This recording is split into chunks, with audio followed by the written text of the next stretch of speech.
today I'm going to be talking about work-life balance and self-care and really how those all integrate and come together. And I've got 3 tips for you.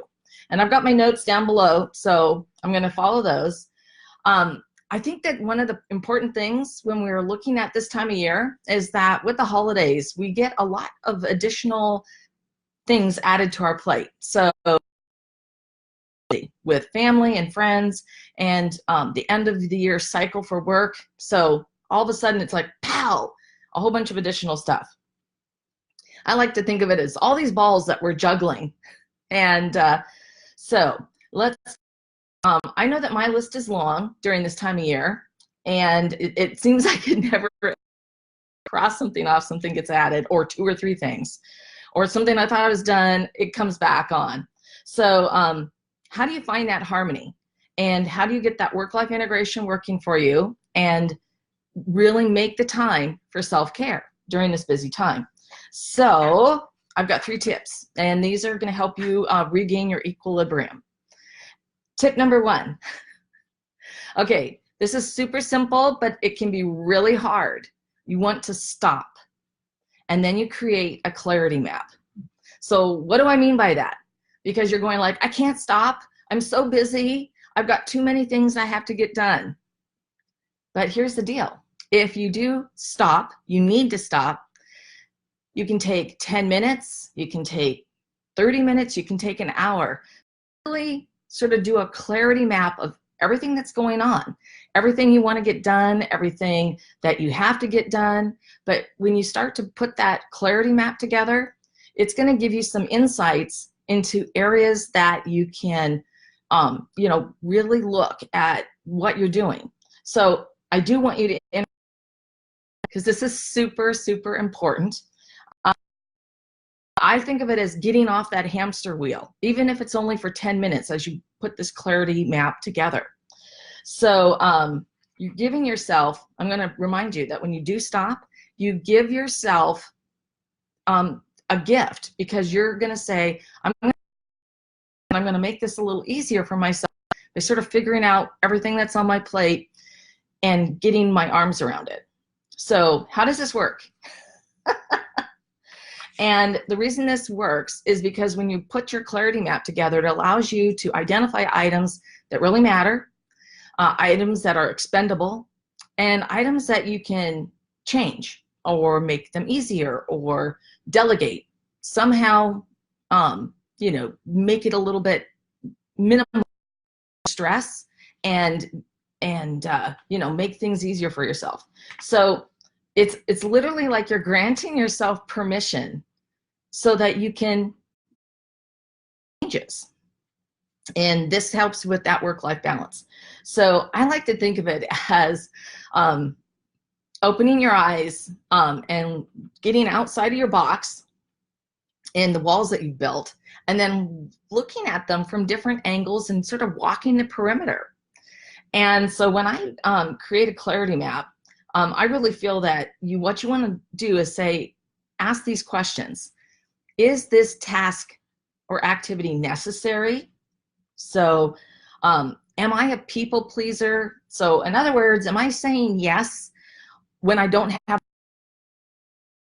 I know that I'm a people pleaser, and this is something I'm personally working on so that I don't say yes when I already have too much on my plate, and that I can gracefully say no. And I don't have to give a reason for that. But I just, I don't have time. I've got so many other things I need to do. So what I want you to take a look at is, let's see. Okay. And then the other thing I was going to talk about is your inner perfectionist. So I don't know how I have this, but this demon of perfectionism. So when I'm doing this clarity map, that also helps me. So I'm going to give you an example. And so during this time of year, a lot of us like to decorate, both inside and out, but it adds a lot of work.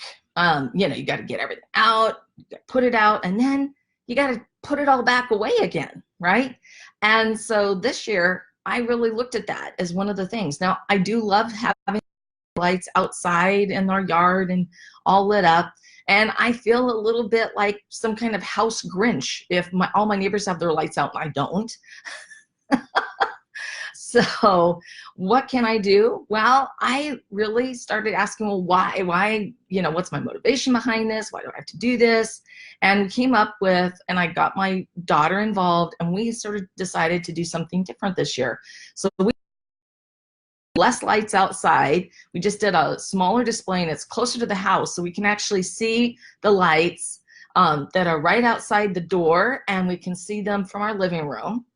And then we added more lights on the inside of the house where we actually see them in the evening. So they're on the mantle and they're draped over the bookcases.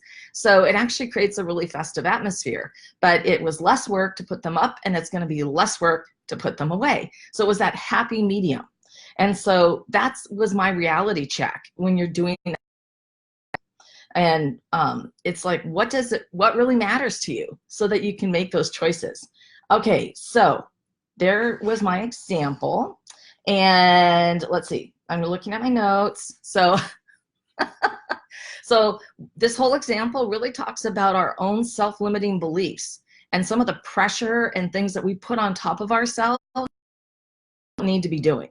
Okay, so that is really why I'm saying this time to really get your arms around what's going on so that you can choose what you do. And so, like I said, start with various duties that you have and yet you perform, activities that you've got scheduled, and keep asking yourself why you're doing them this certain way or why you're doing them at all. And is there an easier way?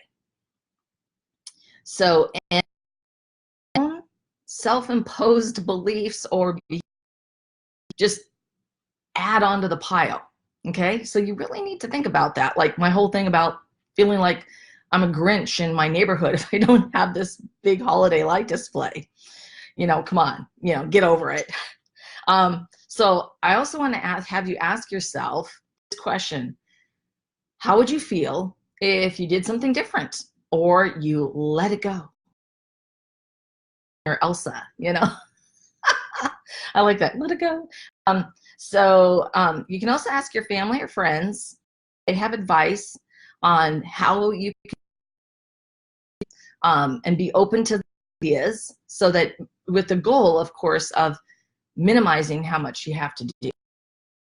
And the same thing at work. This is a great opportunity for you to brainstorm with your coworkers on some ways that you could make whatever processes you have, methods that you're using, making them a little bit more effective and efficient so that everybody wins. And you can have fun with it. You can go out to coffee and sort of talk about it. You can do it at lunch, or, you know, just come and bring lunch in, or hot cider, and sort of like get some ideas going. And you might find some areas that you can wrap up, which takes us on to number 2. So before I go to number 2, if anybody has any questions, I love your comment. Keeping up with the Joneses, yeah. About tip number 1, I did have a few things I was going to show you. So for my clarity map, one of the things I sometimes do is I use sticky notes. So I can actually color code the sticky notes for different types of activities, and I use my little markers, and then I put them up on the wall, and then I can sort of organize them, and it gives me a real visual, like how much and what I can do it. I'm also a list maker, and so I put together a 2-sided list, one that's personal and one that's work, and sort of organize that, and like absolute must to-dos, things that I'd like to do, and things that are expendable. You know, like the world isn't going to end if I make that extra muffins for my neighbor. Okay, all right, so let's go with tip number 1, which is to implement these changes right now. So don't wait. This is where you get that rapid improvement process. So certainly at work, many of you have probably heard that phrase. This is my riff on a rip. So you're going to eliminate the things that don't matter or have a really low priority. Okay?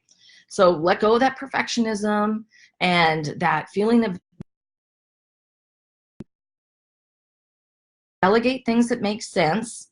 And when you do that, you have to recognize that there's that perfectionism. And again, you've got to say, it's okay if it's not done a certain way, like I want to have it, because they're going to get it done and I'm going to be compromised and negotiate on that so that it's makes it a win-win for both somebody who's taken on that task and for you to let go aspects of it, right? Okay, so what else we got? So I talked about this being a great opportunity to bring your colleagues at work in. And so, and if there are things that you can't change, you know, still really ask why. Is there's a way that you can make it more efficient or add an element of fun so that it's more enjoyable, because that really does relieve some stress. And so I've got another story. I'm going to tell you about something that helped me. Okay, so almost every single stinking day, I was going to the grocery store to pick up 1 or 2 items. I know why, but it's like I have this thing like we're out of something. I want to make sure we get it like back into inventory at home. So I had to really work on that to say I don't have to go to the, and I just added it to my errands because, you know, often I might be going into town for different purposes. And if anybody has ever followed some of our stuff, you know that I play Pokemon Go. So often I'm going into town to spin Pokestops or catch a few critters or do a raid. It's like my thing I have to do every day. And so I would just add this errand of going to the store. Well, you know, by the time you park and you walk in, you get those 2 items, you spent 15 plus minutes. And yet I could spend that same, almost that same amount of time if I went once every 3 or 4 days and I got 5 items, not, or 10 items, not 1 or 2. So that's something that I've been really working on because I had like this Pavlovian desire to get away. And so that's helped me a lot. The thing that I do is that I don't ask for help as much as I should. Now, I actually have been working on that for a couple of years now, and I'm doing much better. And so I talked about delegating. And so I'm moving my notes. When I do delegate, I ask for help. I have to let go of like it being done a certain way, right? Because as long as it's done and someone has a different style, you know, good with that. You know, the goal is to get the task done and get it off your plate and really recognize someone else for stepping, woohoo, yay, right? So it really doesn't matter if the laundry gets full. You know, come on, there are better things to worry about. So this also, having done this now, I've actually worked on this quite a lot for the last couple of years. It helps me not feel like such a drudge, you know, because like I'm doing all the work. So some help and get your friends or your coworkers involved so everybody, that's the cool thing. So does everything make sense? I'm trying to sort of follow the text and the comments, but let's see. Okay, so we got 1 and 2. I do want to point out we've got some great resources on both of these items. So hey, I've got the book, our book right here, Wisdoms at Work. We actually cover in our book, and those are chapters. And then we've also got some great articles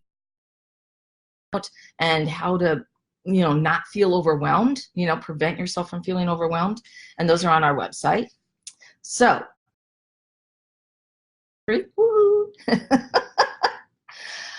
this is the self-care part. You absolutely need to make time, not find, but make time every day to do something that makes your heart sing. You know, because at the end of the day, if you're not taking care of yourself and you're not spending some time on yourself, you're no good to anyone, because that's when you blow up or you have a meltdown because you haven't let yourself have its own moment to relax and enjoy, you know, just recharge your batteries. So there's a lot of different things you can do. When my daughter was a lot younger, one of the things I really enjoyed was reading a story to her. I mean, we picked out books that I liked, and it was just a really warm, fuzzy, and it wasn't a chore because it was a really special time for us, and it was a way that I could relax myself. So I did that. You can watch a movie. I really am into watching movies in the evening when I can. It's definitely something that I can chill out about. Last a few weeks ago, and oh my gosh, like all the shows from when my daughter was younger. I've been having fun with that. You can go for a jog, go for a walk. You could have a mani-pedi, and wow, just chill out while you're having that done. You can meditate. There are so many different types of activities for self-care. And so during this week, our challenge to you, this is our challenge, is we want you to set aside time every day for you, for me time. And during this time, we don't want you to don't talk about, don't think about work, right? Don't fill it with chores, errands, or multitasking, because then you're not really spending that time, right? So use that time for self-care activities. And then let's see, we've also got some great resources for you on self-care. We've got 2 podcasts, and you could actually do some multitasking with that. Putting up decorations, you could be listening to the podcast, or if you're baking those muffins I mentioned, or going for a jog, that's a great opportunity for you to listen to the podcast on self-care and reinforce these ideas, because we've got 2, and we also have some great art on self-care. So, are you ready? Drum roll. Okay, the challenge contest. Uh-oh. It looks like, oh, there we go. Okay, you can enter the contest by, you can upload a photo or video or comment on enjoying a self-care activity. And we want you to use the hashtag Holiday Self-Care Challenge together. And we're going to be adding those into the comments of the box, so you've got that. Challenge. And the challenge, and it will end on Tuesday, December 17th. And I'm actually going to go live again on Tuesday, next Tuesday, the 17th. And then we're going to announce the winners on Wednesday, the 18th. Woohoo! And the prizes are really perfect for this time of year because they're Amazon gift cards, so super simple to use anywhere in the world. Woohoo! So go on there. I want you to find some clarity, take that time to stop and get your arms around things, make some changes, okay? Delete a few activities, make them different, let go of your perfectionism and self-limiting, behaviors, okay? And then take some care of yourself. So I'm really super excited about this challenge, and I hope you are too. And let's get to it.